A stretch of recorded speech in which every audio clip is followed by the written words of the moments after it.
now we're recording. Well, I'm glad I remembered that. Huh? I'm glad you remembered that. Yeah. Yeah. So hopefully you took good notes on those first things. You can always ask me questions, obviously. But, right, so you want to right click on here and you can go to shaded. This is what I normally work in, is the shaded view. Okay. So it gives your objects kind of a bit of a skin, kind of helps you see them more as three-dimensional things on your computer, because really they don't exist. So you're also able to just kind of grab things and drag them around your viewport. This allows you to move things kind of just across your C-plane, your construction plane. You can kind of intersect things. But if you'll notice, like I can't pull things up in Z space, right? The thing that allows me to do that is this little Cartesian coordinate system that pops up on your work. This is called Gumball, and it's a pretty cool tool. It didn't always exist in Rhino. It actually probably only showed up, this is version 7, I think it showed up in version 5. So maybe only about 7 years ago or so, we ended up with the Gumball. And this allows you to, it has these little arrows, you can just latch onto one and you can zip up in space. You can kind of move that around wherever you want. It also allows us to scale in different directions. So if you'll notice, you've got these like little boxes on the ends of these arrows, so you can grab one of those and you can start to pull it, and that scales it like in that direction, right? You can do that here, you can do that here. So it's a pretty powerful, useful tool that kind of incorporates a lot of functionality into one little space, right? And then you can also utilize, so we've gone over the arrows, the little boxes, and then you can also utilize these arcs that are attached to it, right? You can use these to rotate. So it gives us the option of rotating our form like so. So you can really start to kind of like maneuver things in 3 dimensions, which is pretty fun. And the basic solid menu has a pretty robust amount of forms to work with. And if you don't want to access it every single time, right, like you have to hold down your left click, and this big drop down menu drops out, right? So I just click on that and hold, all these pieces come out. You can just shut that if you want. Oh, it was just blocking that section of the screen. Oh, sure. It's a visual thing for me. Gotcha. You can get this menu and you can just grab it and pull it out here. And then you can keep this in your model space, like if you want to like continually use that, right? You can dock it elsewhere too if you want to, but this just kind of duplicates that, right? Like it's still over here. So you've got your cube or box, you've got cylinder, sphere, different ways of drawing the sphere, ellipsoid, you've got paraboloid, a cone, truncated cone, pyramid, truncated pyramid, a tube, a torus, a pipe with round caps, and then you can extrude closed planar curves and stuff like that. So we'll get to those in a minute, but the more you use Rhino, the more you find like the drawing with curves are kind of like one of the most powerful tools that you have. At least that's what I find. I use basically every object I kind of starts with like basic curvature and kind of builds out from there. And that might just be the way I was taught when I started using 3D software, but and that was long before most of you were born, unfortunately for me. If you don't want objects on your screen, you can just select them, delete them, and that deletes them permanently. If you want to keep things around, but you don't want to look at it anymore, you can click on it, and you've got this little light bulb. So if you left click on it, you can hide objects. Boop, and stuff just disappears. You right click on it, it comes back. So that's a good way to kind of just like keep things clean, or, you know, if you're like selecting certain parts of something you're working on, maybe you need to like hide parts of it to even like get to it. And then you can bring those parts right back, right? Another really powerful part of Rhino, kind of like in the basic menu structure, are its layers. So if you're familiar with Photoshop and how to use layers there, this is sort of similar. The same idea, right? Like you can turn things off and turn things on and lock things like that, right? And you can kind of label stuff too, like if you have parts of your ring that are, you know, you want to keep separate, you can like group things and put it on a layer. You know, if I had like, I don't know, you know, a bunch of these things, right? So right now I'm just using shortcuts, doing Control-C, Control-V. I believe Rhino also has something where you can drag this out, and it says tap Alt to make a duplicate. And I'm gonna do it. Sometimes it doesn't work for me. No. Okay, there we go. No. Yeah, I'm more of the Control-C, Control-V crowd.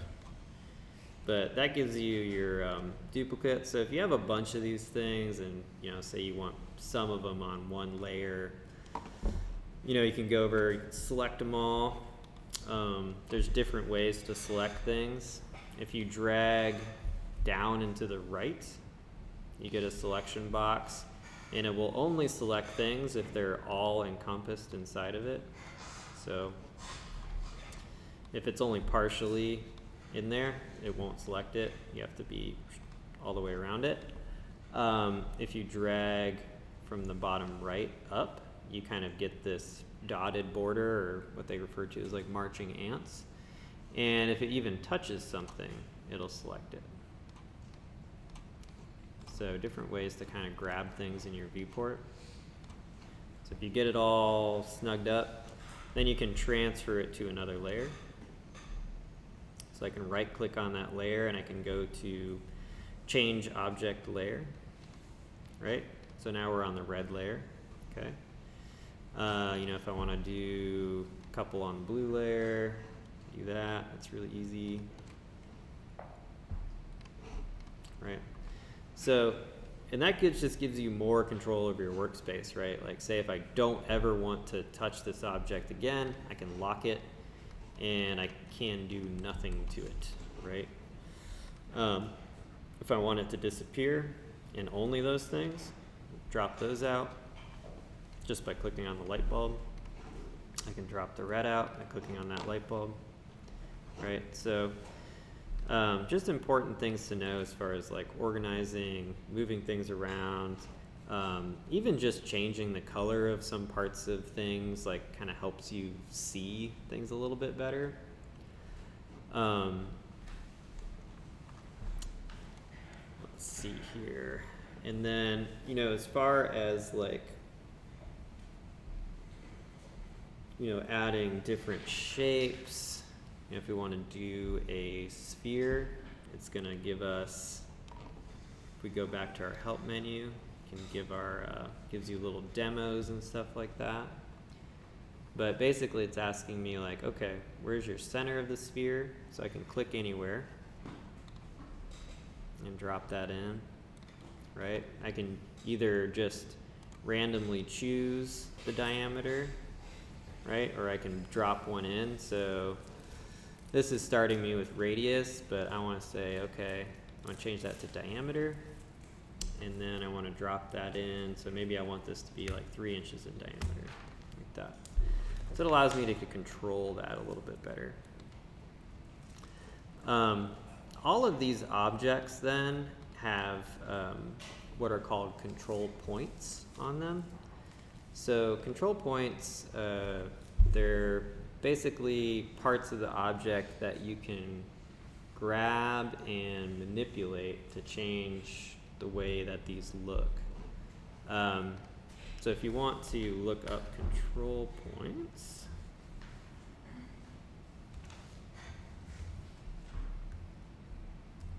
should give me, is that not in our menu? Come on, buddy. Well, F11 should turn them on. Let's see. Nope. That's autosave? No. Alright. Oh no, points off. Command points. Oh, maybe they're command points. What? Used to be called command prompt? Oh. Weird. You should have control points. I am confuzzled. Well, this is what I call using a computer as a human. Sometimes you forget what things are called. But there are different ways to manipulate these, and we'll get to that in a minute. But and I'll make sure I research where control points are. But nice thing about like these solids is you can build things off of them, right? So if you want to like take various shapes and you can combine them, right? So if I in my 3D space, if I want to start like lining things up, and you can start like making simple shapes. So if I want to like duplicate this sphere, I can copy and paste it, and I can move that around. But you'll notice like things are kind of hard to line up, right? Like nothing is exactly on point. That's where this specific process called object snaps comes in, or for short, they're called O-snaps. And those are going to be all across the bottom of your screen here. And you can turn those on or off, and you've got that option down here, O-snaps. So if I click that, they all go gray. Click that back on. Then you get your selection boxes. So you can choose which object snaps you have on based on the forms you have, right? So I've got mostly cylindrical things and spheres. So if you kind of remember geometry, all those shapes have quadrants and centers and endpoints and stuff like that, right? So if I want to move stuff around very specifically, I can snap to those and snap those other objects to other object snaps. So the move command, so if I type in move, that gives me the command there, or I can just go down here in the menu bar and you've got the move command. You can click that. So it's asking me like, okay, what point do you want to move from? Okay, well I want to move from the center of this object to, maybe I want to snap to the endpoint or quadrant of that sphere. So that allows me to like exactly line things up. Okay. And then I can move those objects into each other. So So if I want to move that up in there, so I've got kind of a more seamless connection, right? Can I ask a quick question? Yeah. Is that per shape? So like your sphere has like the quadrant or like center line, and then the cylinder has like a different one, or is that? No, they all pretty much translate. Well, some of them don't, but like, you know, if I just had like endpoints on, you can kind of see like, you know, what object has. So this has an endpoint there, endpoint there, endpoint there, endpoint there, but those also translate to your quadrants, or should, yeah, quadrant, quadrant, quadrant, quadrant, I think. Let's see. Oh no, so the endpoints, that's interesting. Endpoint's snapping to this, where this little line intersects there. And the quadrant snaps to a different point on the circle. Yeah, that is kind of strange. You'd think they would line those up when they make the object, but guess not. And then, you know, your center is going to be, it's weird, sometimes center will snap to like the center of a square, and sometimes I can't get it to work, but it'll always snap to the center of a circle. Yeah. So if I wanted to move that, it should. And sometimes you just got to move, like you would think you'd move towards the center, but you actually have to move towards the edge of the circle for it to recognize, oh, this is the object you want to snap to. Yeah. So O-snaps, I mean, they're not something that like you must use, right? But they are useful to like line stuff up. How do you go about like merging two objects? Yeah. Because I know like in Fusion 360 you can like fillet it. Oh, like fillet stuff? Yeah. Yeah. So what was your name? Daniel. Daniel is asking like, how do you merge stuff together, right? So you can use operations. They're called booleans. So booleans work by like, if two objects are intersecting, you can join them. You can also subtract one from another, or you can take the difference. So like that piece, that chunk that exists in that intersection. So the Boolean command is over here. So if you click on this menu, this big thing comes out. But really, the only ones that I find super useful are these like first four here. I don't know what these are. Create solid, cat planar holes. Well, I do that. Haircut. But yeah, you know, any program, I probably have used about 15 to 25% of like Rhino's capabilities. It's just vast. There's a lot to know. But yeah, so Boolean union will join things. So if I click on that, I can select two polysurfaces to union, or surfaces or polysurfaces to union. So you can see over here, it's kind of showing you what happens in the help menu section. But I can click on one and then click on the other and say enter when done. So I hit enter when done.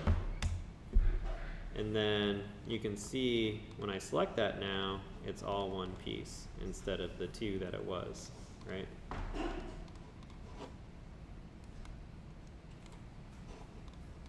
So we've got one kind of solid piece like that.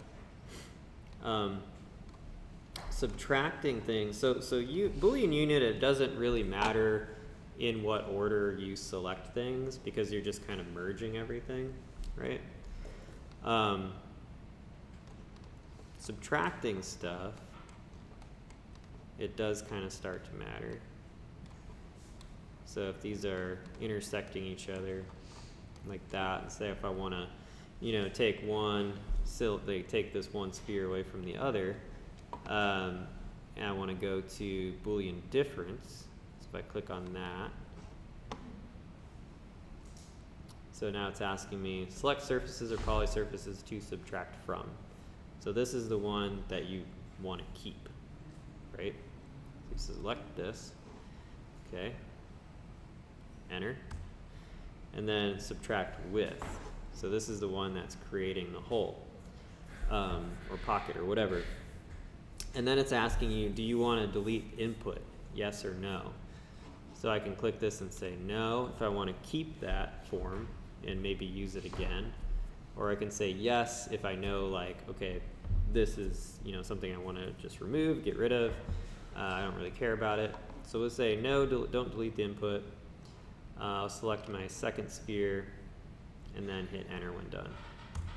Okay, so up here it says Boolean difference in progress. It's created the meshes. So now I should be able to take this guy, and we're just going to pull him out. And then you've got that, that divot right where it is. Is that kind of what you were thinking? Okay. Yeah. Is like Command Z Control Z. Control Z? In Windows, but Command Z would probably be in Windows. Or yeah, you can always undo stuff. But that being said, save and save often. Save maybe even different versions. Yeah. When you're doing stuff like freeform, Yeah. you're not able to move it freeform up and down, right? Like, you have to use the gumball to move The gumball, yeah, you do. Well, that being said, like you can change. So that's due to like your construction plane. So you can only move things, like if you're not using the gumball, you can only move things across the construction plane. You can change that orientation. You can orient it to objects on your in your screen, and Does that then based off the perspective? it doesn't mess up the perspective. What I'm saying, like if you were looking at like I remember Yeah. you zoomed into this one earlier. Like if you were to zoom into remember like in the beginning, like your screen was cut into like four different Yeah, ones. yeah. If you were to look at Yep. like the right and move it on that plane, would that go up and down? Yes, Okay. right, because that's the that construction plane in that view is Interesting. oriented like that. So yeah, so if I grab this and I'm not using the gumball, you can see I can lift that up, right, in the other plane. It's moving up and down. So yeah, so that's when those kind of views come in handy. They come in handy like even just kind of like orienting yourself to your objects sometimes. Like, if I want to move that over here, you can kind of see it over there, move that over there, and then maybe in the top view, I can see like, oh, maybe I want to center it on that piece, and then go back to your perspective view and kind of see where you're at. So yeah, they all really kind of work in conjunction with each other. Since the invention of the gumball in Rhino, I've kind of primarily I'll work in top view or perspective generally, but that's just my own personal preference. Like you'll develop your own way of working, but how do you access it? So if it's not immediately coming up when you like click on an object, like if I select this with the left mouse button and it's not coming up, it's going to be on the bottom of this of our kind of like this bottom menu down here where your object snaps are and stuff like that. So if you unclick this, then it's no longer going to come up. But if I turn it back on and then I click that, then you should get that. Yeah, that's a good question. If you're finished with something, do you Mhm. have to convert everything into like one shape? Or if you have a bunch of shapes stacked on top of each other, will it just print as one shape? Yeah, that's a good question. It really used to be that you would have to make sure everything was a watertight solid. Meaning that like it had to be like perfectly enclosed. All of your objects needed to be like joined. That is still sometimes the case. I'll say it depends, right? Like the software that I use to export like these models into to then like get them ready for the printer is typically smart enough to reconstruct your object if it has issues with it. Like if you have like a hole or some weird kind of intersection, it'll generally fix that. It sucks though when it doesn't. What slicer do you use? Oh god, what is that called? No, I don't use Prusa for, Lychee for the resin printers. Yeah, Prusa for the filament, but we're gonna be using resin for these. Yeah, it's I think I pay maybe like $100 a year for it, but it's been a pretty good slicer. Any other questions as we're working? Yeah. So using the gumball, you can scale things playing in time. How do you Yeah. scale, like, The entire object, yeah. So you can still use the gumball for that. So say if we want to, scale this guy right here. I can grab really any one of these. So say if I grab this, obviously it's just gonna kind of look funky, but if I hit shift, it's gonna allow me to scale it in all directions. There are also like specific scale commands too. You can also, like clicking and holding allows you to do it dynamically. You can also click on one of those things and say, all right, I want to scale this to, like 2.5 inches. Do that. How do you change the measuring system Between inches and millimeters, like stuff like that. Yeah, so that's gonna be in your properties menu. So if you go File, Properties, and bring this up, this is where a lot of kind of like the inner workings of the software are at. You can go to Units, and if you go to Model, you can switch that to millimeters. You can switch your layout to millimeters. You say OK. And then it's going to ask you, okay, model units change from inch to millimeter. Do you want to scale your model by 25.4? It's basically asking you, like, did you accidentally open up a file in inches and do you need to scale it? Or were you modeling it thinking you were in millimeters or whatever? So you can say yes or no. So if you say yes, it's going to scale everything. Oh wait, it's either really big or really small. Maybe. Oh yeah, got really big. Got really big. So it took my inches and multiplied that by 25.4 in Rhino. So it was already pretty big. What is that 25.4? 25.4 is the scale. So 25.4 millimeters equals 1 inch. So that's like your conversion rate. Yes. Is there a way to get a volume readout? Yeah. So if you go to your, so if you click on your object and you go to Analyze, I believe it's under Mass Properties, Volume. Yeah. And can you choose by what? Because like. Where did it? Like for example, if we're doing casting, so Yeah. could you put in like a material and it'll tell you how much material that takes up? Not that I'm aware of.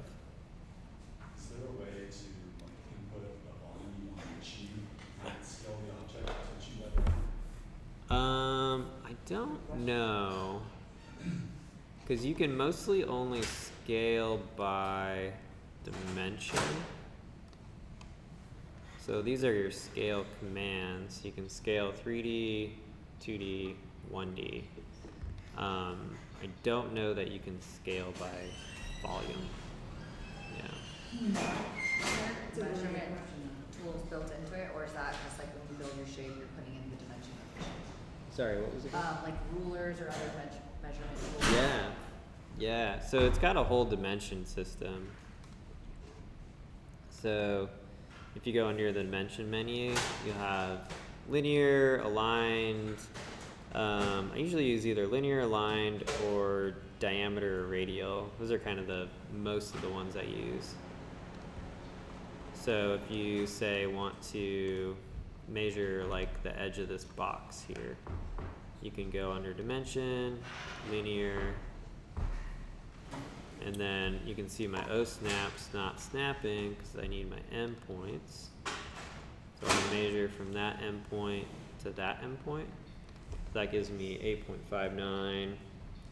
We're in inches.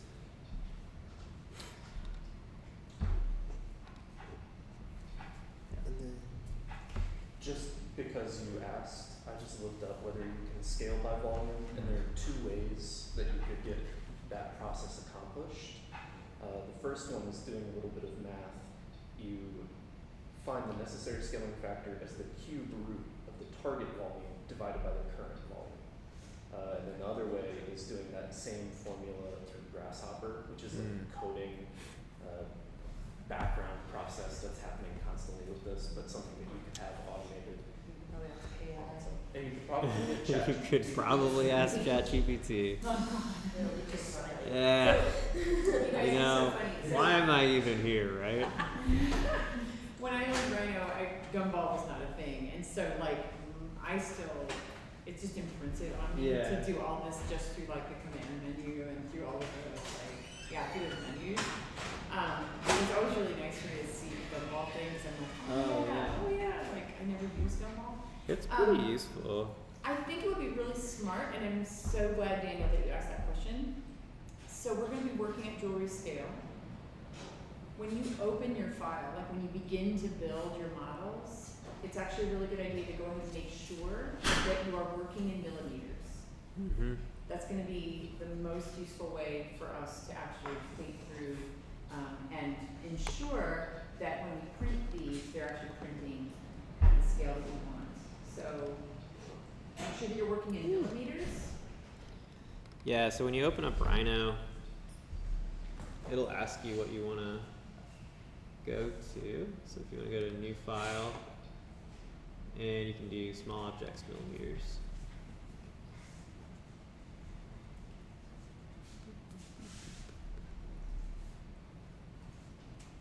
Yeah, because like early on when you're just kind of for the next few days while you're just kind of learning how to interface with this, it probably won't matter too much, but yeah, when you're working with jewelry scale, you want to work with millimeters. And I also find it super useful, and I don't know if you guys use like in class, but I'm gonna grab some calipers.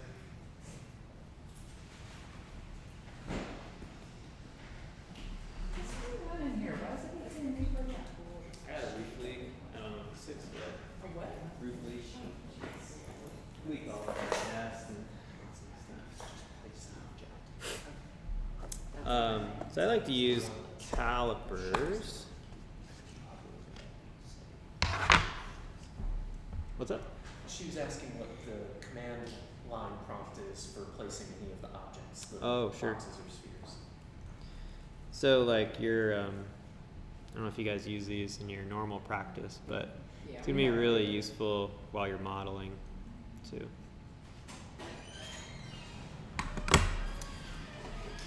Yeah. how do you go about the fillets and like chamfers and stuff like that? Fillets and chamfers, yeah, they're their kind of own little beast in Rhino. It really depends on like your objects. If I feel it'll, like that's also pretty advanced for where a lot of people are at. yeah, okay. No, I'm not saying don't do it, but like, Oh. yeah, some people might not know what that is actually. Yeah, Do you so guys know what a fillet or a chamfer is? So we have to kind of backtrack a little bit for, yeah, so fillets and chamfers, like their most basic, are gonna be so if I have like curves, right?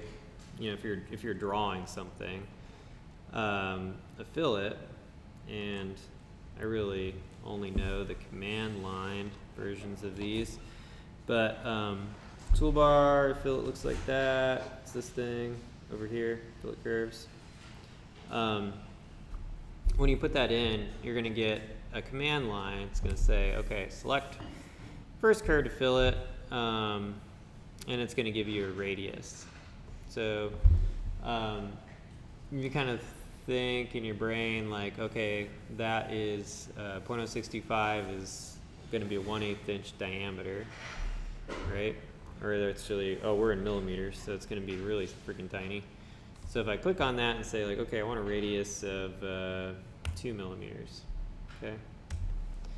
And it's gonna ask me, okay, select first curve. So I'm gonna say, okay, boop. And now it's gonna say select second curve, boop. So that's a fillet.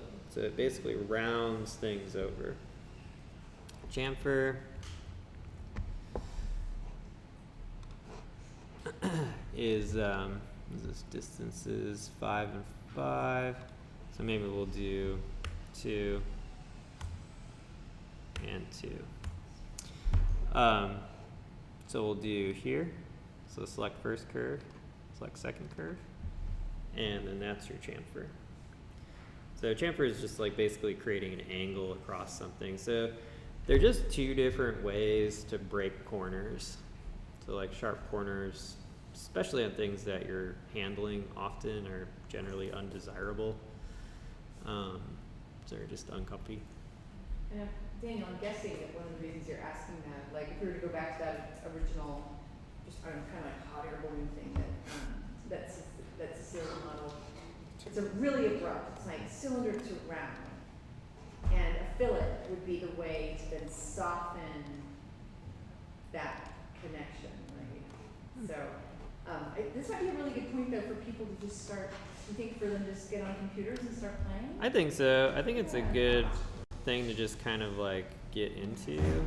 And then you can kind of ask me questions as you're working. Yeah, and a lot of you are at different, like some people have had no experience and some people have had quite a bit of experience. And also this questions about like, can you export like the volume and can it be specific to material? There are, writing up like Matrix, or was it Genworks or something? There are different 3D modeling plugins for Rhino that do all of that. Cause I know like Matrix is like stupid expensive, but is there like more like smaller plugins that just like are more like specific things that are cheaper? Not that I Well, know of. like he was saying, like you can do this all through a program called Grasshopper, and it's like a parametric modeling software that exists kind of like in the background of Rhino.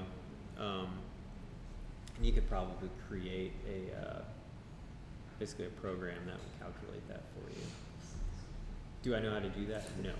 But you might genuinely be able to ask like Grok or ChatGPT to give you the basic idea and then just start screwing around with Yeah, it. I usually just use the old school water displacement method, or I just weigh my wax and it tells me how much that's going to be. Okay, Yeah, I mean, we are. You're gonna weigh your waxes, and then we figure out all of You that just stuff calculate it. in but- real physical space. Yeah. But if you're working in, like, I don't know, in industry, and Yeah, every, they probably won't like, do that. you know, like even the tiniest measurements begin to really matter at scale. Like that's where those more powerful, more jewelry specific software or Rhino plugins, they come to do all of that. And you can take your model and then you can say, okay, but I need this to weigh, plug in like what I need to weigh much less, or I need to weigh this for that, so you should build that out. And they'll even do it in a way that's still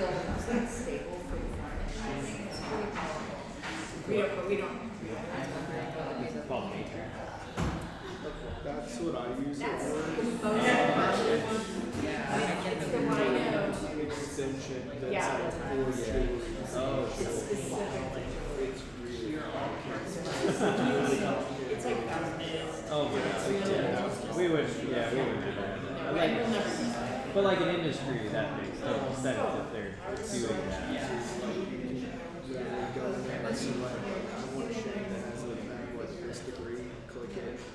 I've seen it. I've seen Degree green all set over. grills, and they're like, you can put like stone settings on it, and it'll cover it in like a public setting. That's exactly what I do. I do a channel setting of magnets, click a button, and it'll measure everything out to where every magnet has a certain diameter from the like wall is using millimeters and stuff.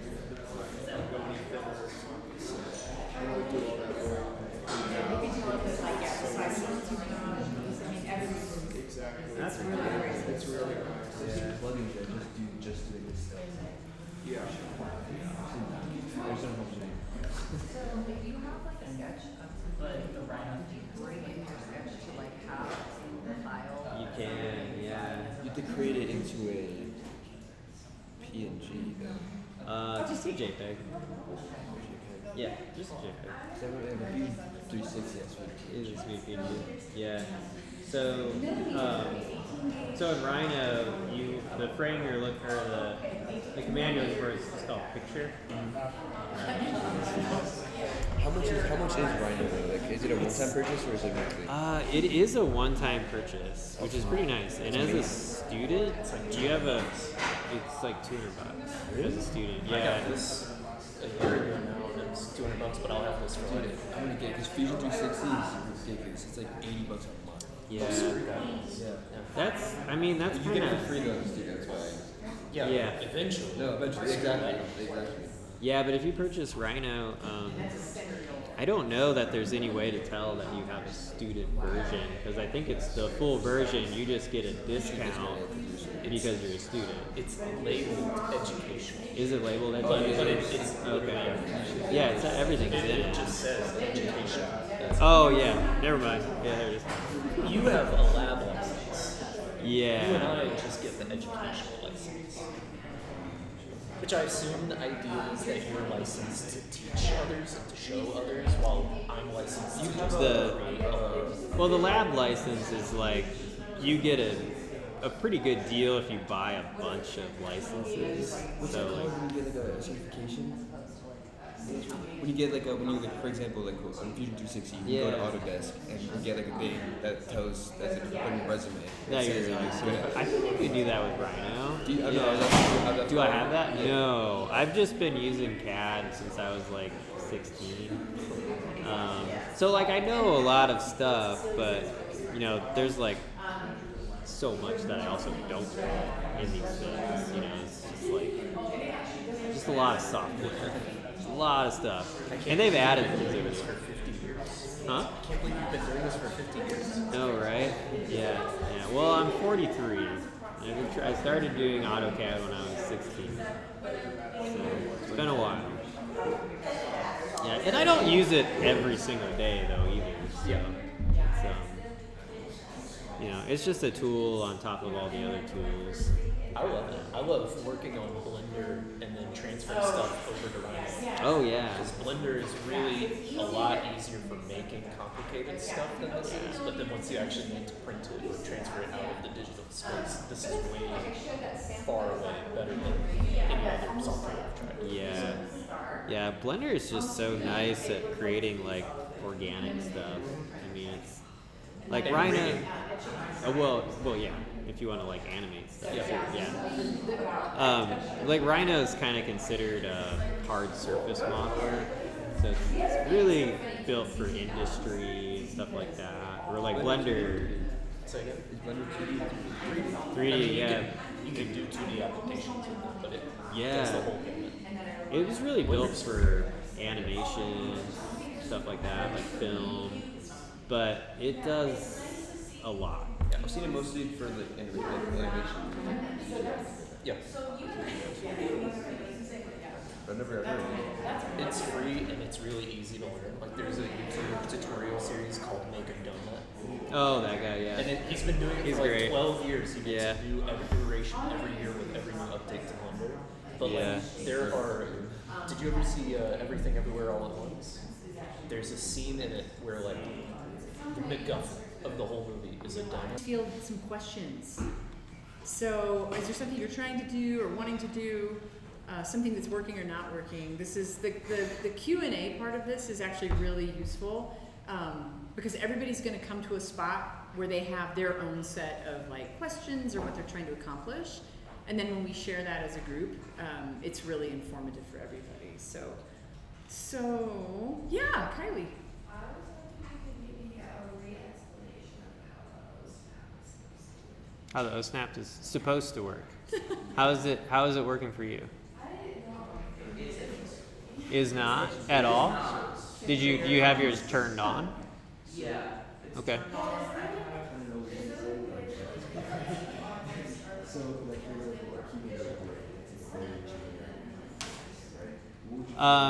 There is a command that's called align. Yeah. It's called align. I can demo that, yeah. So like if you have two objects, you want to center them on each other. Is that what you're saying?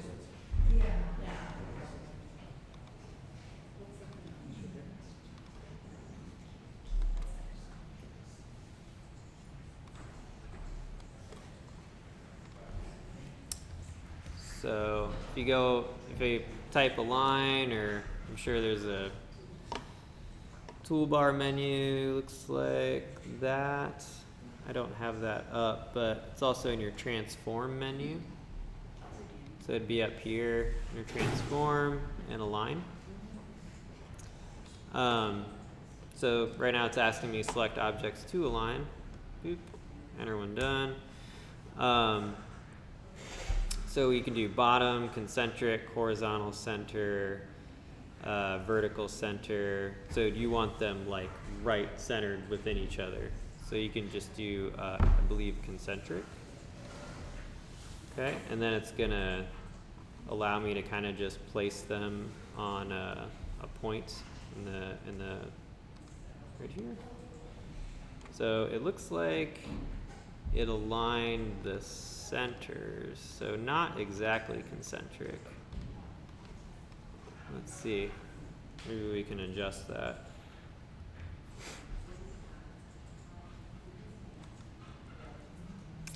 Maybe align vertical center? No, that's just what we have. The align horizontal? No? Yeah, it wants to stay like that. Other ways you could do this, like with the, like with OSNAPs, maybe that would work more to your preference. So your sphere is definitely going to have a center point. Your cube may not have one specifically, so you might have to like make one. So to do that, you can do, you can change it to like a ghosted view. So now we can kind of see inside things a little bit. And you can take a curve tool, like if I just use this polyline tool here, and I grab that, and maybe I do like a corner to corner, right? So that's gonna give me a midpoint along that line, and that'll give me another midpoint on the bottom. So if I have my midpoint OSNAP selected, and I draw another curve between those two, midpoint to midpoint, now I know that also has a midpoint. So I can move the center of this sphere. There we go. That's giving me my center. And I can snap that to the midpoint of that line. If we change it back to shaded, that kind of gives me a better view of what's going on there. So sometimes you have to use curves to create what are called construction lines to kind of assist you in like moving and placing things. Does that help a little bit? Okay. Anybody else? Anything? Really? Nothing? I don't think maybe 3 people were paying attention to that. All right. Cool.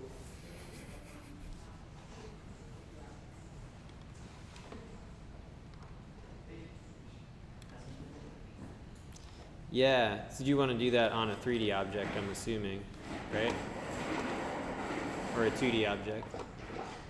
Did you want to do it on a 3D surface or a 2D surface? 3D? Yeah. So it's a bit of a different command. So the one I showed you worked on curves. So if we do, maybe we could just go back to maybe what I had before.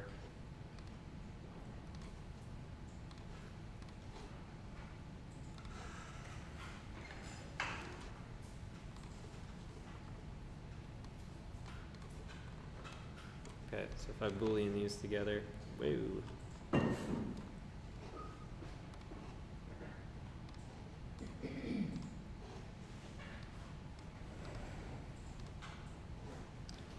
And I want to do a fillet. If I type in fillet,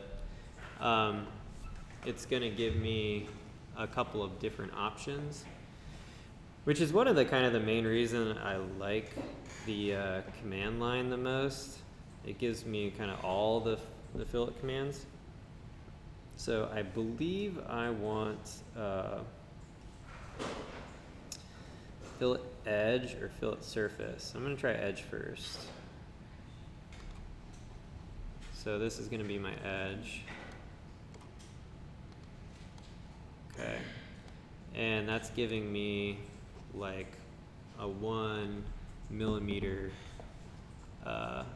fillet. So I think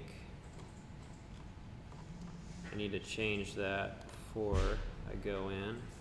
So I need to change my next radius, like say I want like a 2 or 3 millimeter, millimeters? Yeah, maybe a 3 millimeter radius.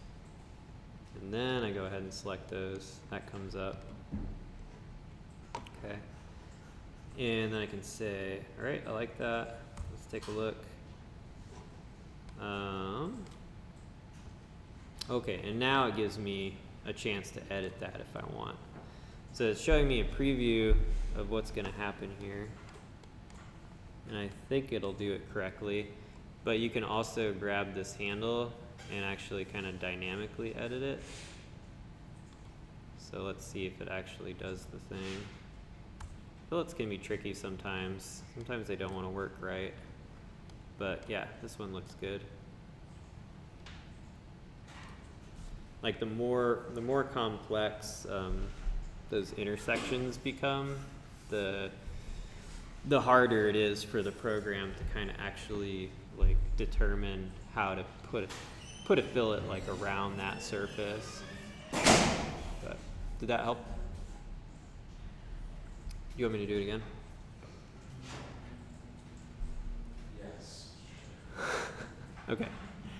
So you're gonna have an object, right? Like this is totally like Boolean together. These two pieces are Boolean together. There's an intersection happening, right? This curvature or that point, and we want to smooth that out. So I'm going to go to fillet edge. So if I type in fillet, go to edge. This is my edge to fillet. Okay.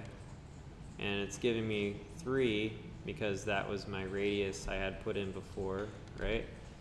So as soon as I go into the command, it's asking me like, what radius do you want? It's like maybe this time we want to do like 5. Okay, select edges. Boom, boom. So it shows me my fillets, and then it gives me a chance to adjust them if I want at the very end. it can be accurate-ish. It's kind of hard to get it exactly to a number, so sometimes it's best to enter that in your next radius command. And then you hit enter, and that gives us our fillet. Yeah. Are you able to adjust it so that the fillet isn't perfectly symmetrical on either side? So if you wanted one side to be more dominant and extend further, Like further a up. larger radius on one half of the fillet and then a smaller radius on the other half of the fillet, would you be able to do that? Or? Yeah, that's a good question. I don't think I have come up against that. It looks like we have a variable fillet surface. Let's see what that gives us. So it looks like it needs to be two different surfaces. Let's see. See if it lets me do something. Okay.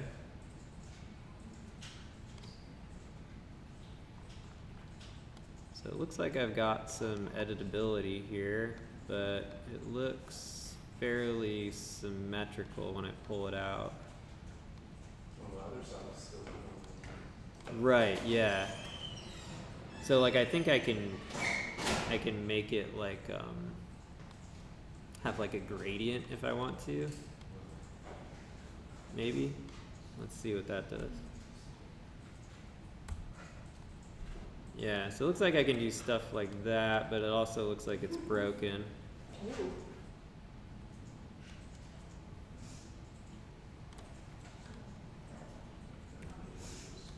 Yeah, I don't know. I don't think. But you can also do stuff like that though with curves themselves. Like I can draw on this actual object like my own very own curve. Like say if I want to do that, how I would approach it is I'd probably draw a plane first.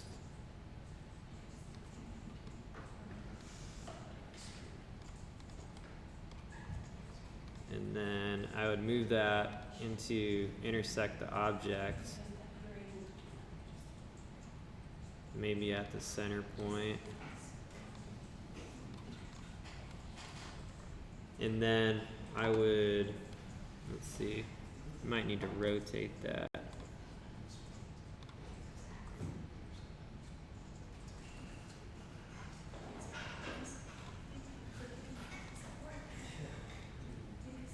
I need to find like a quadrant maybe. My quad's on? No.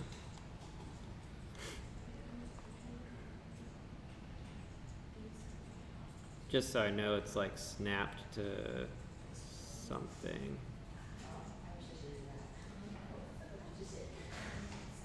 Center off. There we go. Okay. So we're kind of dividing that surface open. Okay, so now I think I can rotate my, what's called your construction plane. I'm going to set that to an object. So I go to my C-planes menu. I'm going to select set C-plane to object. And then I'm going to select that plane. Okay. And then I can take like, I can use my, not fillet, not that, maybe my arc tool. Okay. Probably want, oops.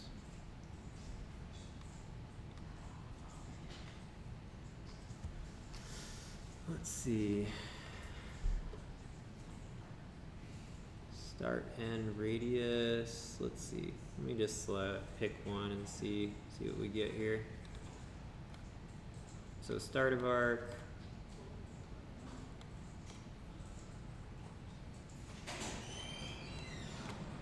Trying to see if I have any legs. Anything to snap to? No? Okay. That's kind of the hard part, is like, it's like, where's my, like I need some curves, right? So maybe I do curve from objects, duplicate, intersection.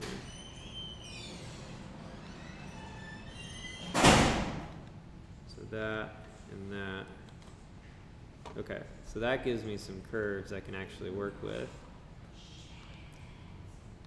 So I've got that dude. I'm gonna throw it on a different layer. What? I said that's why I can't. Just the whole figuring this out is just. Oh. Yeah, I mean, like, so like that's sometimes the problem, right? Like, so what I'm trying to solve, I guess, for those of you that are watching, are like, I need a place to snap to, something to draw a fillet that actually will intersect those two objects and like keep it tight. So then I can like boolean those objects together so they're actually one. And it, like, this is something the fillet command is basically doing behind the scenes, and I'm just doing manually, I guess. Maybe it's dumb, I don't know. But The fact that anyone can just figure that out. yeah, I mean that's why I was saying, like, is wonderful. curves are kind of your most powerful tool, because they're the basis for any solid that you're working with. So what I'm going to do is I'm going to snap to here, and I'm just kind of doing this by eye. If you wanted to, you could probably lay out some dimensions on here, but it's like maybe we'll want this one to be a big part, and then your end of arc, maybe that's like right here, right? And now it's going wonky on me. What are we snapping to? Okay.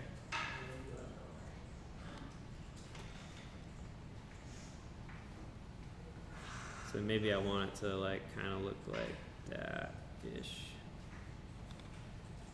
The other thing that fillets do really well is they're like tangent to the surface. This is not exactly tangent, but kind of gets the job done. So I've got that curve. Now I want to do is revolve this around this object. But I want to make it like a closed curve. So I'm going to trim that out first so I have something to work with. And I'm just going to hide these real quick so I can kind of see my object a little better. Okay, so that's like my kind of construction curves here. So I'm going to trim that out. This is going to be my cutting object, and this is going to be a curve. So now I've got this kind of shape. That's what I'm going to use to revolve around my surface. And I'm going to join that into one unit. And bring back our shapes for a sec. And then I'm going to create a revolved object. So that command is revolve. You could also use a command called sweep, or sweep one. That I think would also work, but we'll see how we do here. So that's my curve to revolve. Start a revolve axis. It's going to be in the center of this object.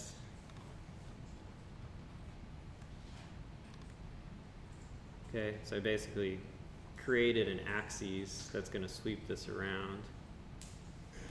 And then start angle 0, revolution angle 360. Okay, and then we get kind of an approximation, I think, of maybe what you want to do. But yeah, stuff like that can be tricky, a little bit. You can also do things like, maybe there's another way to do that.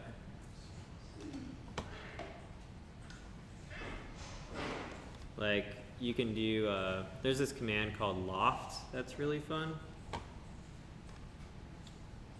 So we'll just reset our C-plane here. Come on.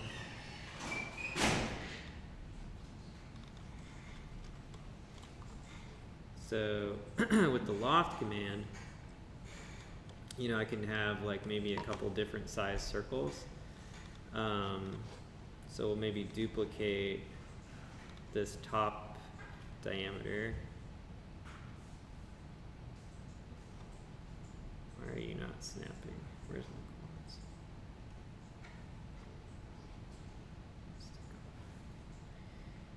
Sometimes you can get too many snaps on and they get confusing. Let's do that. So I'm going to make one circle there.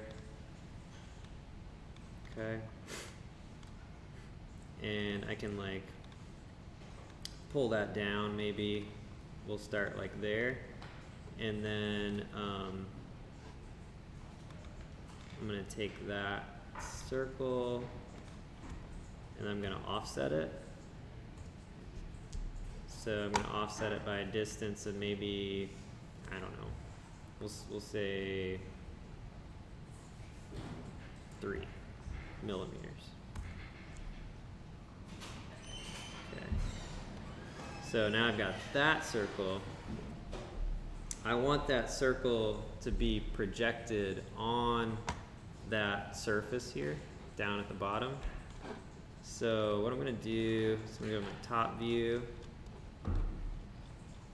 Okay, this is the circle I offset.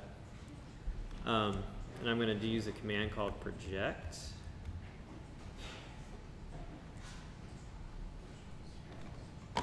And so select cursor project.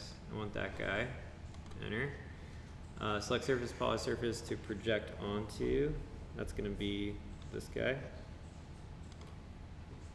So when I go back to this, I should see it. It kind of projects all the way through. Like we don't need this bottom one. But we do have this one here. So then I can take those two curves and I'm going to loft a surface between them. Select curves to loft. So this guy and this guy. Enter. That looks good. Usually you want like this seam to be aligned and you want those two arrows going the same direction. So enter when done. Let's see. So that gives me something that's like straight up and down. Not exactly what I wanted, but let's see.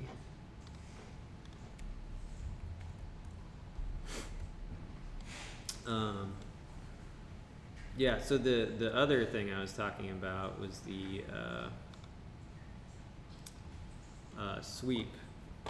So if we draw, say we wanted to use that arc again,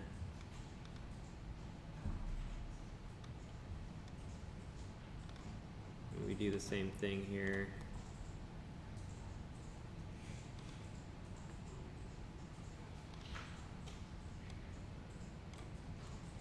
Ooh.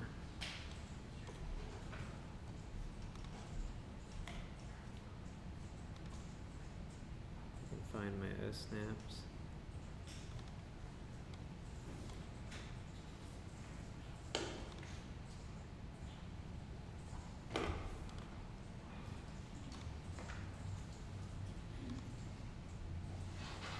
Yeah, doesn't want to work.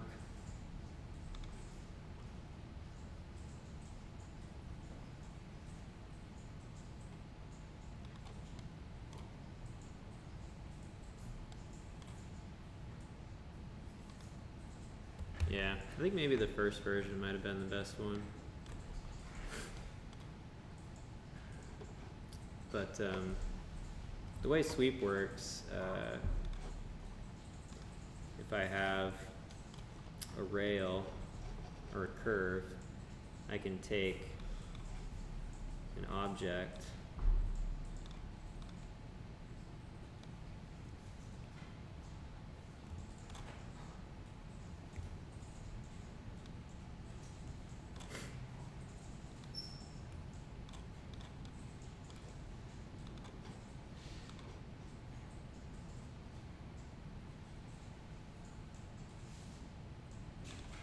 And this is a big part of the demo tomorrow, but we can look at it now a little bit.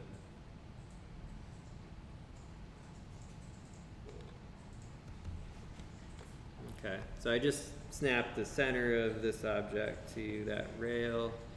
If you go to sweep 1, we have one rail. Select a rail. Oops. Select a rail. Select the shape. Hit enter.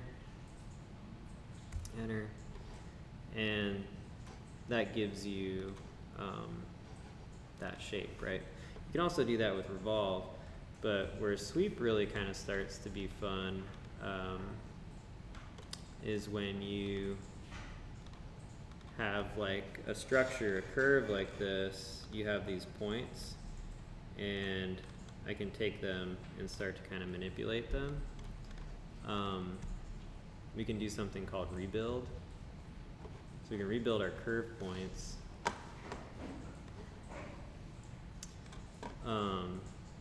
Definitely not that many. Maybe like 15 or something. And then your degree, I believe the higher the number, the more gradual it is, I think, if I'm remembering correctly. So I can select that, and it kind of gives me a nice gradual curve. And if you select multiples, you can kind of move them all at once. So now when I sweep this, it'll follow that. And you can start to create like more complex kind of like ring shapes like that, which are fun. But that was one of the ideas I had for maybe sweeping a shape around that surface, but it didn't work out. Now, did you move that onto that ball and cone? Yeah, sure. And then so you still resolve the issue, right? Well, not really. Like I would, so the idea was to make like a non-uniform fillet. Apparently Rhino's not very good at that, or I just don't know how and did it the hard way. Either way, it's not obvious to me that Rhino has a simple solution for that.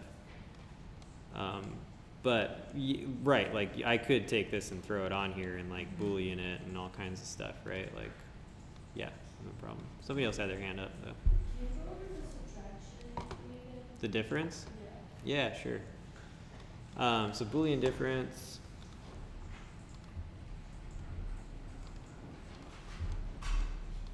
So if we have these two shapes, and I want to subtract one from the other,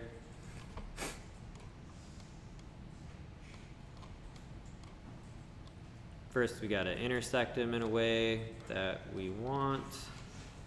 Like say if I want to just kind of take that chunk out of there.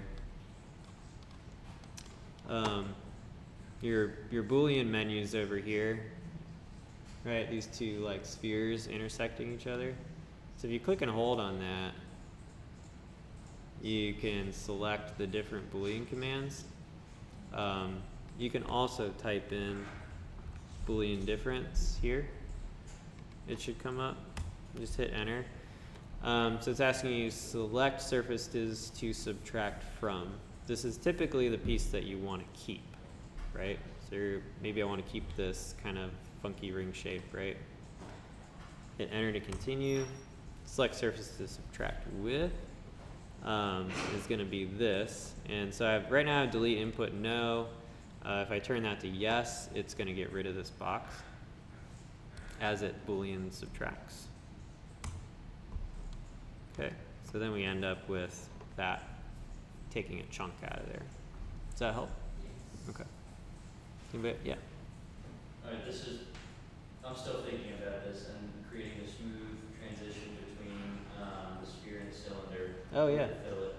I'm thinking about if you made a rough shape in the circle pathway that just would rough out the fillet space, but not either of the edges.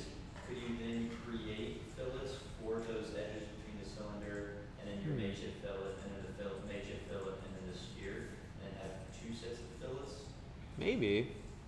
to smooth out the edges of the rough shape, if that makes sense. I don't know. You're not. So what do you mean by like rough shape? So like what you've got right there. Yeah. Instead of using like a hexagon, instead you want to like maybe do like a triangle or maybe a slightly curved triangle and then make that follow the circular path, and then you fit that over and then combine it with your original shape to make a single path, and then the edges it would then create two edges on the cylinder, top cylinder and the bottom sphere. It might be easier if I like draw this also. No, I think I understand what you're saying. I don't know.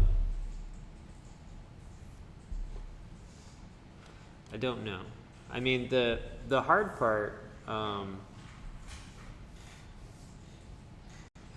is getting it to look smooth, I think. So you're saying like draw a triangle like between these two pieces. Yeah, yeah. And then use fillets to make it smooth. To smooth that out. That would be. Yeah, it's still gonna maintain that angle though. Yeah. That's I think the problem with that. But Well, what instead of just doing like a traditional triangle, making your triangle a curved tool so that they have sweeping lines instead of straight lines, and then filleting from those sweeping angles to the cylinder and then to the sphere. Is that like what you're talking about, to have a sort of manufactured Yeah. curve between the two? Using like a very custom shape to fit to the. Otherwise, it could be just taking that shape and doing exactly like CC said, the sweep tool, and putting it in. You do 2 rounds of filling, the top and the bottom, but I think. yeah, I mean like, let's see. Yeah, the problem is like with the fillet, it automatically creates a tangent surface. Like that's the trick, is getting things like tangential. Like if we were to create, just a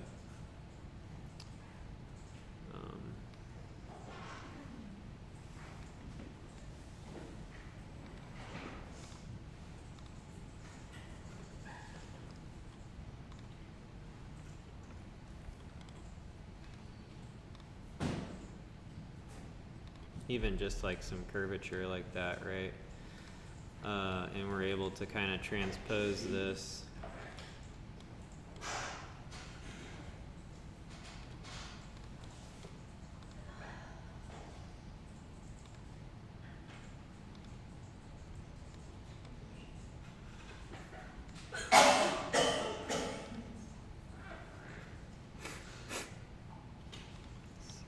Where's that end up?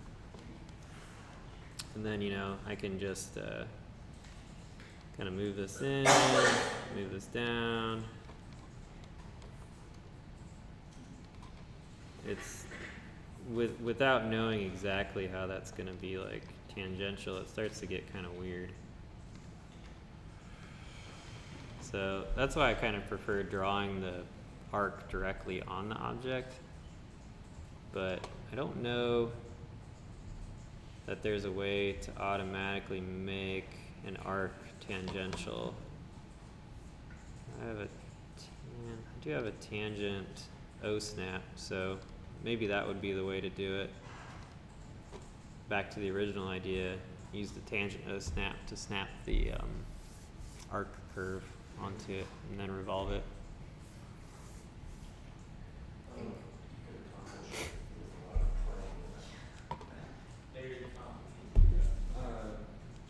Thinking about rotating a solid, Mhm. whatever. Yeah. When you're using the gumball tool, it's not really telling you like how many degrees you've rotated it. Is there a way to input like I want this to be at a 45-degree Yeah. rotation or 30 Um, degree, whatever? Yeah. In like just around one axis. Yeah. Yeah, so the gumball tool, I think there's a way to actually input angular dimensions in there. let's see. Yeah, if you just click on it and you don't hold it, yeah, then you can get your little dialog box. There's also like a rotate command. You've got rotate 2D and rotate 3D. So 2D is just going to rotate around the, or on top of the construction plane.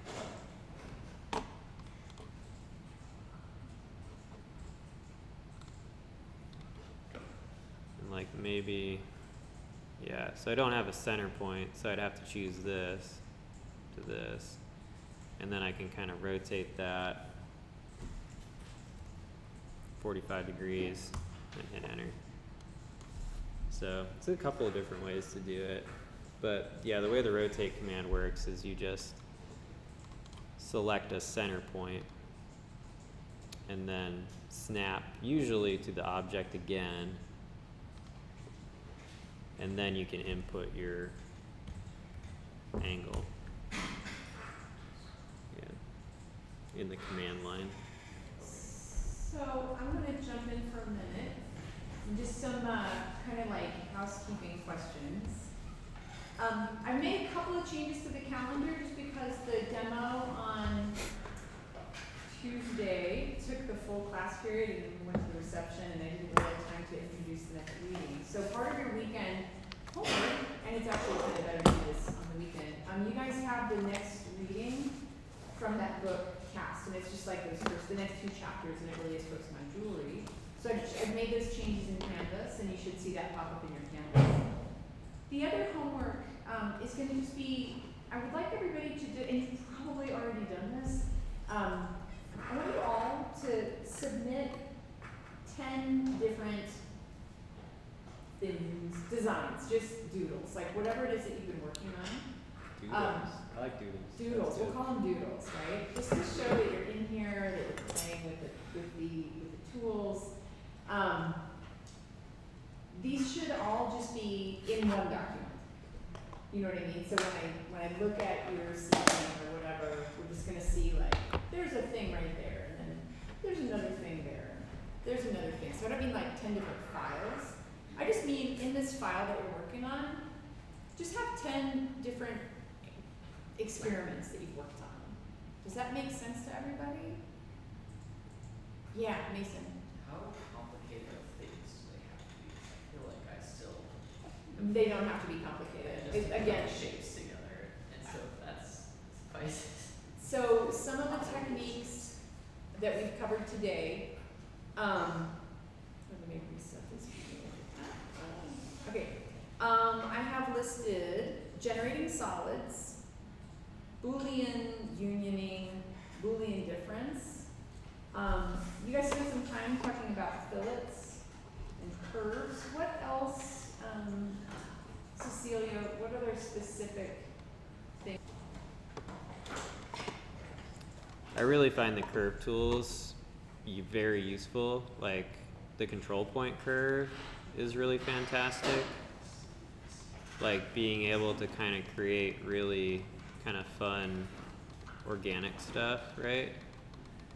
Is pretty fun. And then you can take that curve and kind of do anything you want with it. Like you can just use this and extrude an object from it.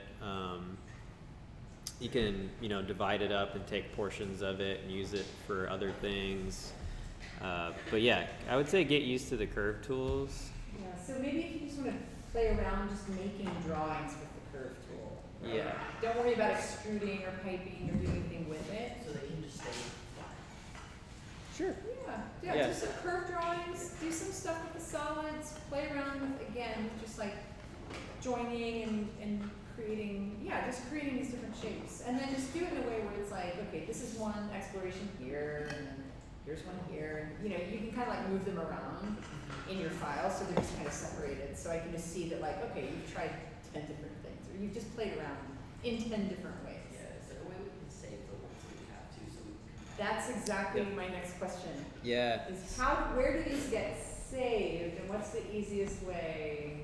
So I don't have the network drive on my computer. But if you maybe I can swap